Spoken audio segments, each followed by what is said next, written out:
Board എക്സാമിന് പഠിക്കുന്നത് ബോർഡിന്റെ ക്വസ്റ്റ്യൻസിന് വേണ്ടി മാത്രമാക്കിയാണ്. പക്ഷേ ഈ നീറ്റ് എക്സാം പഠിക്കുന്നത് നമ്മൾ NCERT syllabus line by line നമ്മൾ പഠിക്കുന്നുണ്ട്. ബോർഡ് എക്സാമിന് പഠിക്കുമ്പോൾ നമുക്ക് കുറച്ച് നോട്ട്സ്, അത്യാവശ്യം ഇമ്പോർട്ടൻറ്റ് മാറ്റർ നമ്മൾ അങ്ങനെയാണ് പഠിക്കുന്നത്. നമ്മളിപ്പോൾ ഡോപ്പ നമുക്ക് ക്രാഷിന്റെ മൊഡ്യൂൾ ഓഫർ ചെയ്യുന്നുണ്ട്.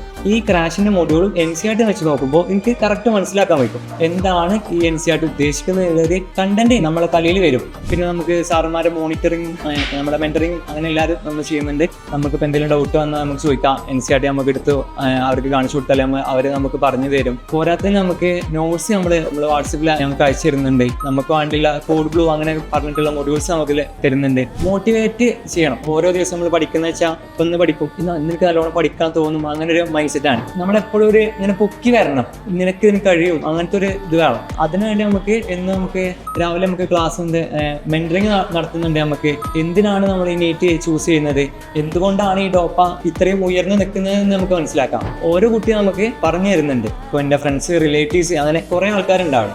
നമുക്കിപ്പോൾ ഈ ക്ലാസ് കഴിഞ്ഞിട്ട് നമ്മൾ വീട്ടിൽ പോയാൽ എങ്ങനെ പഠിക്കുന്നതിലൊരു ഇതുണ്ടാവില്ല. നമ്മൾ കുറേ കൂടുതൽ ക്വസ്റ്റ്യൻസ് വേണ്ടി വരും. ഈ സോഴ്സ് നമുക്ക് ഡോപ്പ തന്നെ പ്രൊവൈഡ് ചെയ്യുന്നുണ്ട്. നമ്മളിപ്പോൾ ഈ ക്രാഷ് കോഴ്സിന് അറ്റൻഡ് ചെയ്യുമ്പോൾ തന്നെ അവരെ ആപ്പ് നമുക്ക് ലഭിക്കുന്നുണ്ട്. ആപ്പിന് പ്രത്യേകത എന്ന് വെച്ചാൽ നമുക്ക് എപ്പോൾ ആണെങ്കിലും ക്വസ്റ്റ്യൻസ് എടുക്കാം.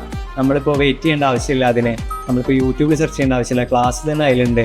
മെന്ററിങ്ങും ഇവിടെ ഈ ക്ലാസ്സും ഈ മൊഡ്യൂൾസും എല്ലാം കൂടി വെച്ച് നോക്കുമ്പോൾ തന്നെ ഈ നീറ്റിൽ എത്രത്തോളം സ്കോർ ചെയ്യാന്നുള്ളത് നമുക്ക് ഓരോ കുട്ടിക്കും മനസ്സിലാക്കാം.